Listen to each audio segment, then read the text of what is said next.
Queridos amigos, hoy traigo una invitada de lujo, una gran profesional y ser humano, la doctora ginecóloga Marisa Nazaretian, quien estoy segura que nos va a poder educar en esta área de nuestras vidas a las mujeres, porque las mujeres cristianas también vamos al ginecólogo. Hola Marisa. Hola Anita. Muchas gracias por poder abrirte a conversar con nosotros, a conversar con la audiencia televisiva de Gracia TV. Y mi primera pregunta para ti, como introducción, porque una que te admiro mucho. No, gracias. Has traído más de 1000 vidas a esta tierra. Basta con mirar todas las fotos que están aquí en tu consulta de la gente que te quiere mucho y te envía las fotografías con los bebés y todo. ¿Por qué elegiste la ginecología como especialidad? Eso fue en el segundo año de medicina, cuando tenía 20 años, y me invitaron a ver mi primer parto. Vi el nacimiento de un bebé y quedé enamorada, fue amor a primera vista y dije, no hay nada más maravilloso del mundo que dedicarse a esto. Y así fue. Oh, maravilloso. Vi mi primer parto y quiero hacer esto el resto de mi vida. Y me imagino lo plena que te sientes cuando trajiste a tu nieto al mundo. No, el otro día cuando vi esa foto. Eso fue increíble. Pero uno se desdobla cuando uno está trabajando, uno trabaja. Porque no tienes que ser frío y tienes que ser profesional. Entonces, mucha gente me critica que yo me meta a hacer cosas a mis familiares, pero yo logro disociarme y cuando soy médico cirujano estoy operando. No a mi nieto, estoy operando. Pero después viene todo este regocijo que... maravilloso. De hecho, fue tan impresionante que el padre de mi nieto, mi hijo, nunca me había visto operar. Entonces imagínate, yo como mamá lo orgullosa que me sentía, que mi hijo me viera en lo que él sabía que yo hacía, pero nunca me había visto, pero más encima sacando a su propio hijo, ¿no? Fue una cosa inexplicable, realmente yo creo que muy pocas personas lo han vivido.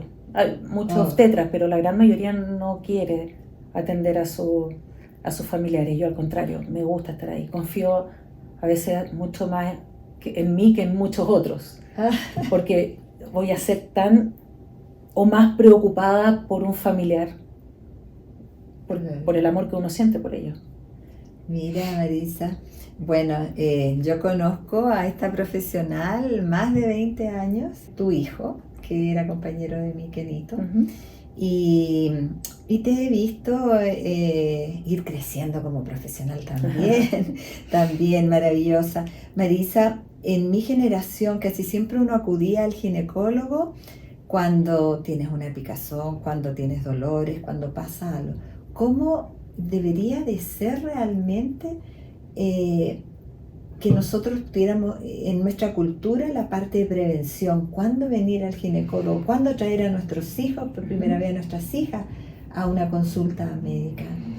Mira, primero para completar y unir la pregunta anterior, otra cosa que me fascinó de esta especialidad, no solamente los bebés, sino que en la ginecología obstetricia tenemos la oportunidad de trabajar mucho con personas sanas y eso es súper atractivo.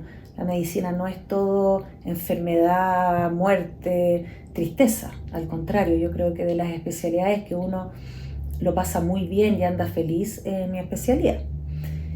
Por lo tanto, la educación y el trabajar con mujeres sanas es súper atractivo para mí.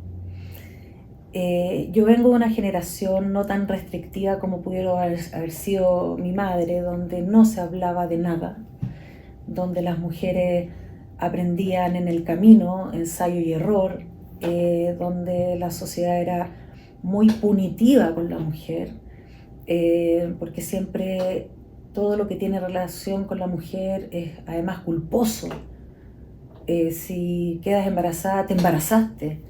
Si te contagiaste algo, te contagiaste. O sea, siempre es culpa de nosotras las cosas que nos están pasando.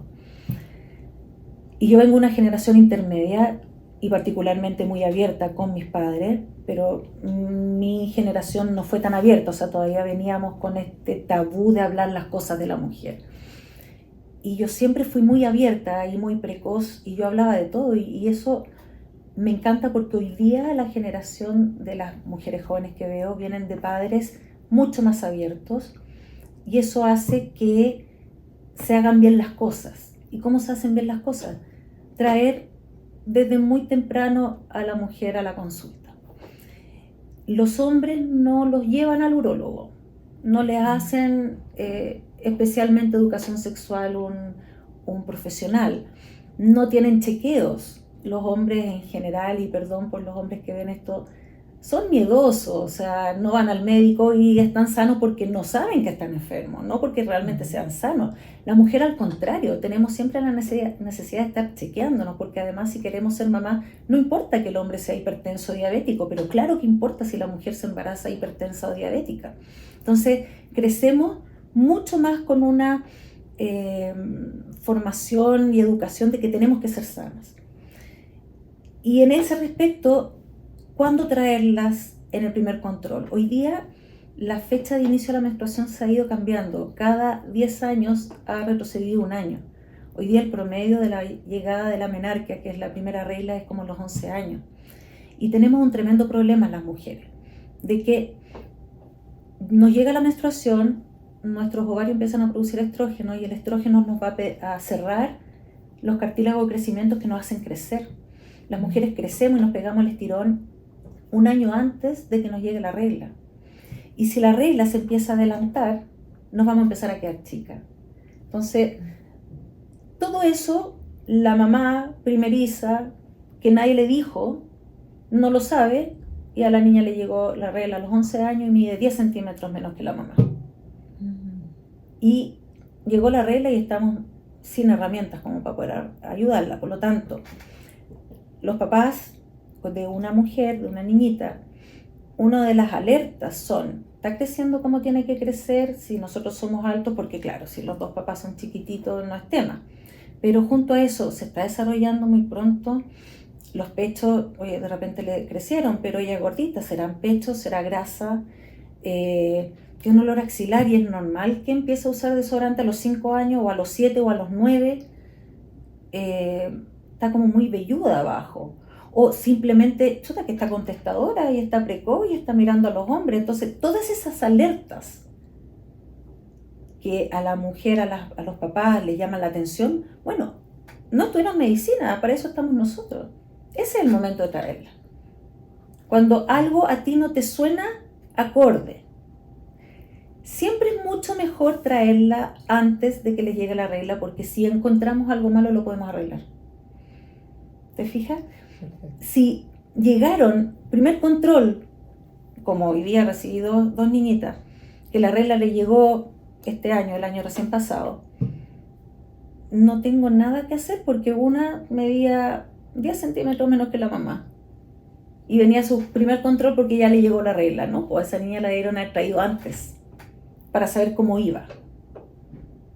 Entonces, hoy día tenemos muchos accesos a información. Ocupemos a esos accesos en forma que nos ayude con nuestras hijas.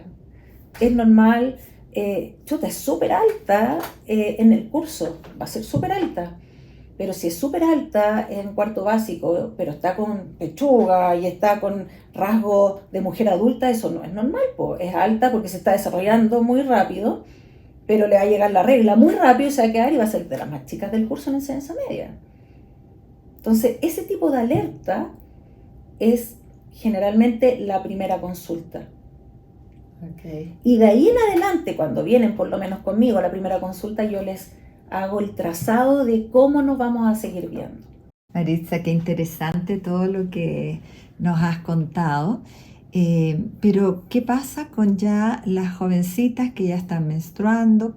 ¿Con qué regularidad deberían de asistir al ginecólogo?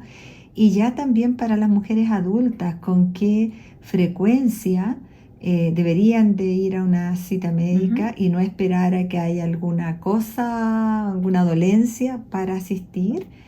Disculpa que te haga muchas preguntas al mismo tiempo, pero ¿qué pasa? Siempre está este control del PAP, del Papa Nicolau, ¿Se lo pueden hacer chicas vírgenes? O sea, te lanzo Todo. esas preguntas para que tú aquí te explayas con la audiencia. Ok, a ver. Dentro de la educación que hay que hacer es que una vez llegada la menstruación, la regla tiene todo el derecho de ser totalmente dispersa durante los 2 a 3 primeros años, dentro de ciertos márgenes. Entonces, si tú tienes a tu hija que te llega, tiene regla 1, 2, 3 meses por primera vez y de ahí se saltó 2 meses y le empieza a llegar cada, no sé, 45 días, 60 días y después se regula y de repente empieza a ser cada 20 días. Eso durante los 2 primeros años de recién llegada a la regla es totalmente esperable porque la regla es el reflejo de un sistema hormonal que se prendió y te hizo pasar de la infancia a la adolescencia, pero es un sistema inmaduro. Entonces uno le tiene que dar tiempo a esa adolescente reciente que se autorregule y ese tiempo es de 2 e incluso hasta 3 años, teniendo el tercer año siempre la tendencia a la mejoría. Cuando yo introduzco a una paciente nueva, yo le hago toda una anamnesis que se llama, que es los antecedentes todos familiares. Y hay niñitas que tienen antecedentes de padres y abuelos perfectos, pero hay otras, todos hipertensos, todos obesos, todos diabéticos, y hay sombras de enfermedades metabólicas que interfieren directamente en la regulación de la regla, pero es terrible, pobrecita, es una herencia que uno no quisiera recibir, pero es lo que nos tocó. Y en esos casos, claro, ahí yo, si bien les digo, estos 2 primeros años es súper esperable que esté todo patas para arriba, los antecedentes personales no te la hacen fácil. Entonces ahí hago harto metabolismo, yo hago harto medicina interna. Tengo que ayudarla en el resto si la ginecología tiene que ser global, la mujer. No estamos sectorizadas, todo está unido. Y en la ginecología todo interfiere. O sea, si yo ya tengo reglas normales y de repente vienen porque llevan 5 meses sin regla, o sea, el estrés es como causal de todos los tipos de enfermedades que se te puede ocurrir en ginecología también. El estrés deportivo, las niñas que, por ejemplo, son grandes competidoras, que no sé, pues, que compiten latinoamericanos en las olimpiadas, no tienen regla. Todos los problemas psicosociales, psicológicos, después de la pandemia quedó en la escoba, las depresiones acá, es muy raro que las niñas no vengan con algún tipo de antidepresivo porque el encierro perjudicó en forma transversal a todas las edades. Y el estrés, la depresión, te altera la regla. Los papás que se separan, te cambiaste de casa, te cambiaste de colegio, estás dando la PAES, la regla se da a la punta del cerro. La anorexia, la subida de peso, la bajada de peso, o sea, todo te repercute en la regla, pero hay que entender esa repercusión en qué momento de la vida estamos viviendo. Entonces, si viene una niñita que lleva 1 año y medio de regla, la mamá está asustada porque le llega la regla cada 2 meses, pero no tiene ningún antecedente metabólico y todo está bien y la niñita se ve feliz, yo le digo, tómate el tiempo, es parte del proceso. Esa misma niñita obesa, sin deporte, nutricionista, le pido exámenes, vamos mejorando la calidad de vida. Papás separados, la misma niñita, independiente que la regla haya llegado recién hace 1 año y medio, la niña le está pasando algo. Y yo no sé si la regla está patas para arriba porque está dentro de esta etapa o porque realmente esta separación le está repercutiendo y es la forma de expresar este estrés. Entonces, la conversación para mí, como sabes, Anita, para mí es fundamental porque en la entrevista a veces tú tienes el 80% del diagnóstico hecho. Con respecto, mira, estamos viviendo una etapa muy buena porque desde el 2014, existía antes, pero desde el 2014 se instauró la vacunación ministerial contra el virus papiloma, que es el responsable del cáncer cervicuterino. El Papa Nicolau es un examen que no es bueno, pero lo bueno lo da que es barato y que puede acceder cualquier persona, y la calidad te la da la anualidad, o sea, hacerse el Papa Nicolau todos los años. y si lo tienes normal todos los años es lo que te da a ti la tranquilidad de que estás bien.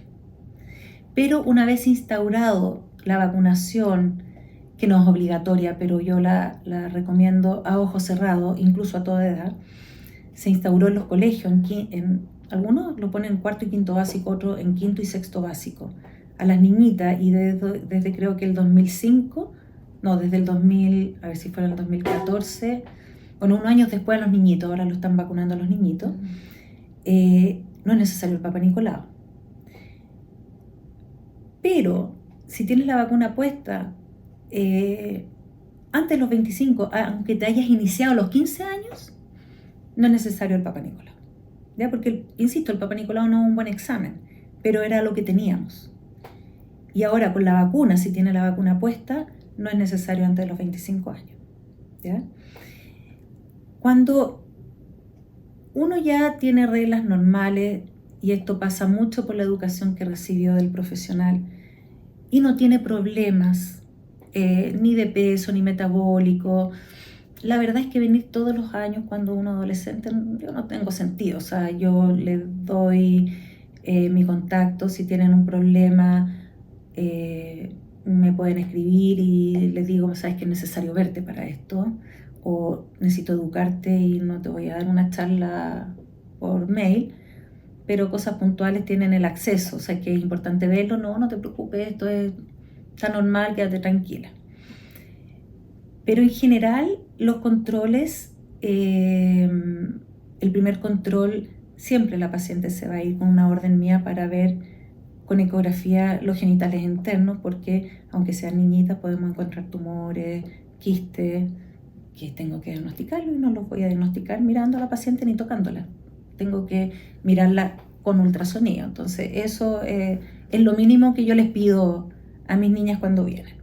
Cuando son mujeres ya sexualmente activas, una vez al año para hacer una ecografía, poner la vacuna o tomar el PCR del virus papiloma, que es lo que estamos hoy día optimizando más que el Papa Nicolau, que si lo tienes negativo se toma cada 3 años. Por lo tanto, la culpa de no hacerse el Papa Nicolau todos los años la minimizamos. Y cuando ya eres mayor y estás cerca de la menopausia, prepararte para la menopausia, y ahí los controles de las mamografías todos los años. Entonces, yo creo que si tú me preguntas una regularidad en general, mis pacientes sobre los 25 tratan de venir todos los años. Las perdono si se saltan 2 o 3 años, pero después de los 40 tienen que venir todos los años, de todas maneras. No me puedo cerrar este primer episodio contigo de preguntarte sobre tu opinión amplia y profesional de la anticoncepción. Cada tema que me estás preguntando, Anita, da como para 1 hora y más. A ver, hoy día estamos viviendo una realidad muy distinta, donde las fronteras se abrieron, donde la mujer estudia, donde la mujer no se queda en la casa, quiere priorizarse como persona, igualarse a los hombres, buscando oportunidades de todo, de profesional, de vida. Por lo tanto, hoy día el ser mamá, lamentablemente para mi profesión, está siendo dejada de lado.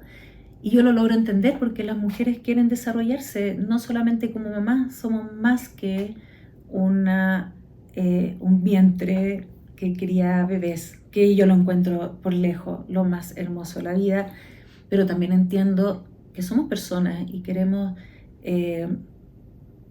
ser felices en varios aspectos, que desarrollarnos en todos los aspectos que podamos.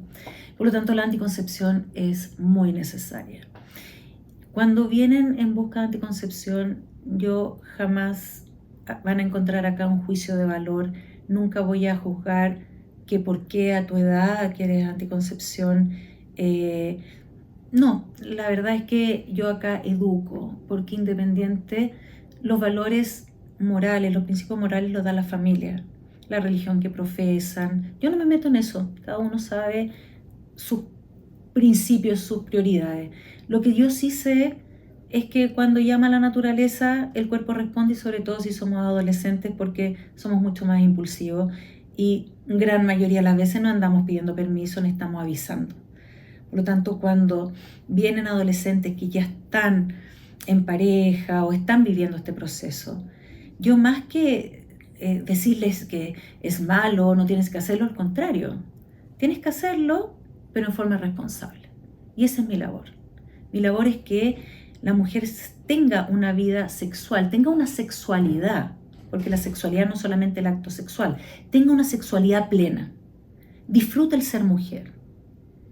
Y eso se logra minimizando todos los riesgos. Cuando uno anda en auto, quiere manejar, tiene que esperar los 18 años, tiene que tomar un curso de manejar, tiene que rendir un examen, cuando se sienta se tiene que poner el cinturón de seguridad, tiene que respetar las reglas del tránsito. La sexualidad es mucho más compleja que eso y nadie nos da curso, no tenemos que rendir pruebas, nadie nos exige nada. No, pues no es así. Nadie nos exige, pero debiéramos tener todos esos principios. Y esos principios los dan los papás, la familia, los valores morales, pero la parte técnica la doy yo. Yo soy como la unidad en la municipalidad de transporte. Entonces, cinturón de seguridad, yo le digo a la niña, es el condón. No hay opción que manejes sin el cinturón puesto. No puedes tener sexo sin condón y le explico por qué, que yo sé que no es el momento. Saber que los riesgos de iniciarse sexualmente, aparte de que te rompan el corazón 1 y 1000 veces, es el embarazo y son las enfermedades de transmisión sexual. Para la enfermedad de transmisión sexual no hay otro seguro que el condón. Para el embarazo hay muchas alternativas, todas fallan y el condón es el que más falla, por lo tanto el condón para este ítem no sirve. Tiene que ser el condón más otra cosa. Y ahí yo le explico todas las alternativas que tenemos.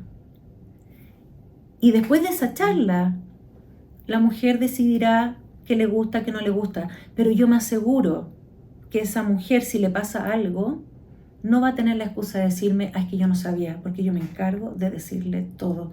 En ese sentido, me siento como beneficiada de que hablo mucho y se van muy informadas. Gracias, Marisa, nos vamos más que informados.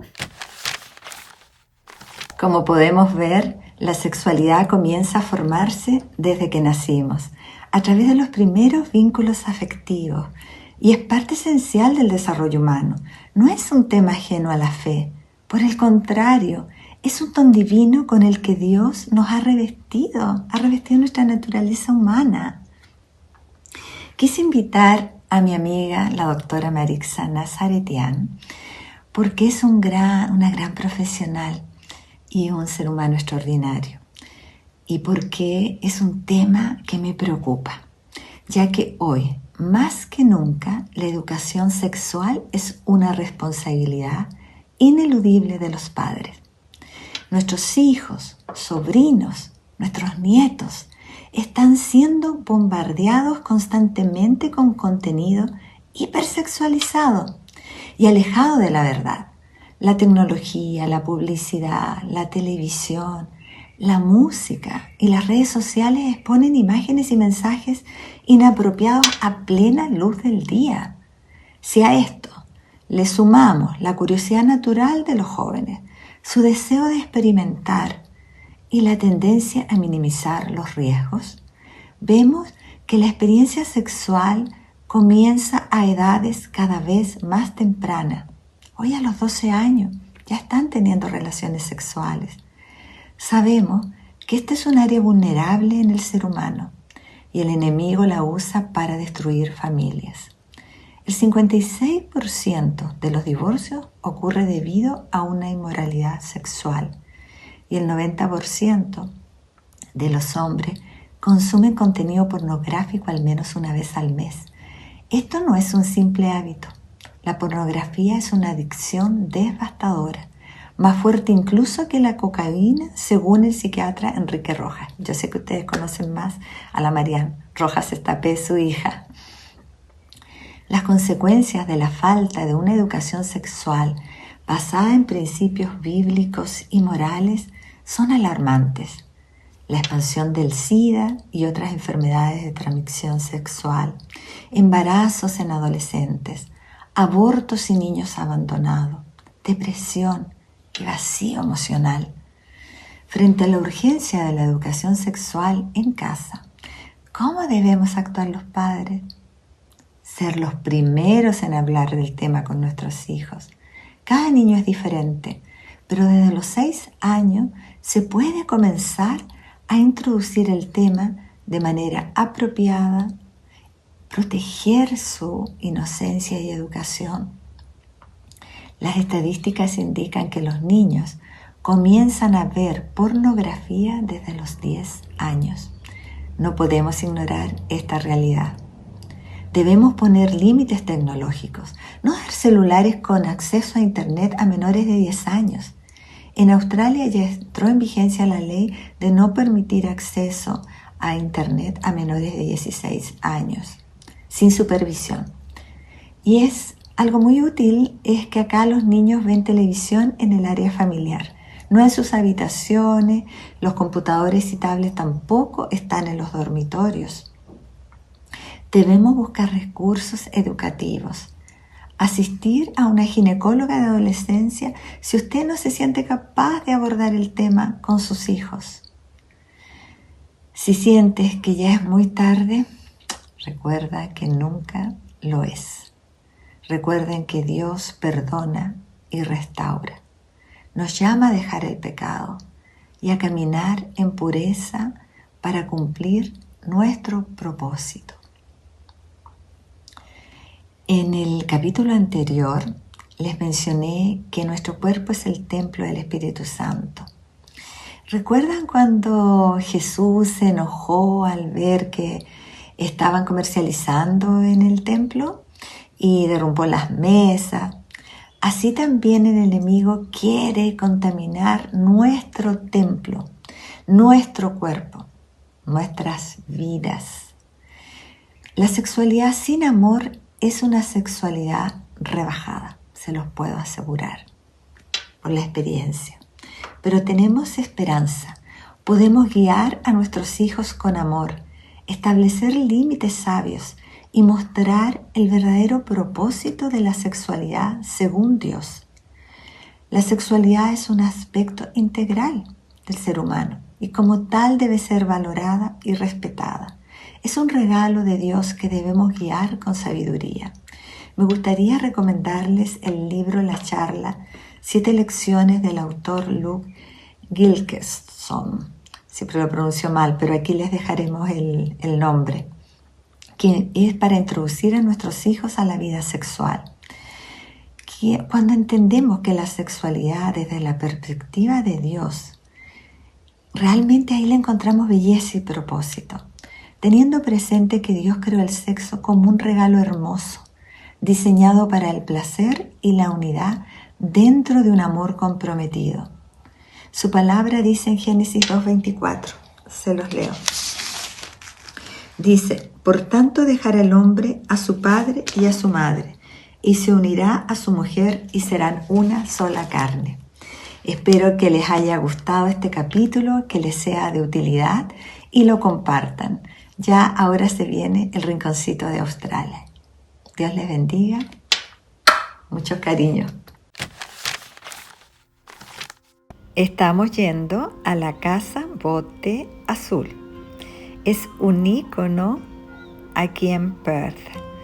En inglés se le llama Blue Boat House. Miren, ahí ya se empieza a visualizar la Casa Bote Azul. Tuvimos que venir muy temprano porque después se empieza a llenar de gente para la típica fotografía.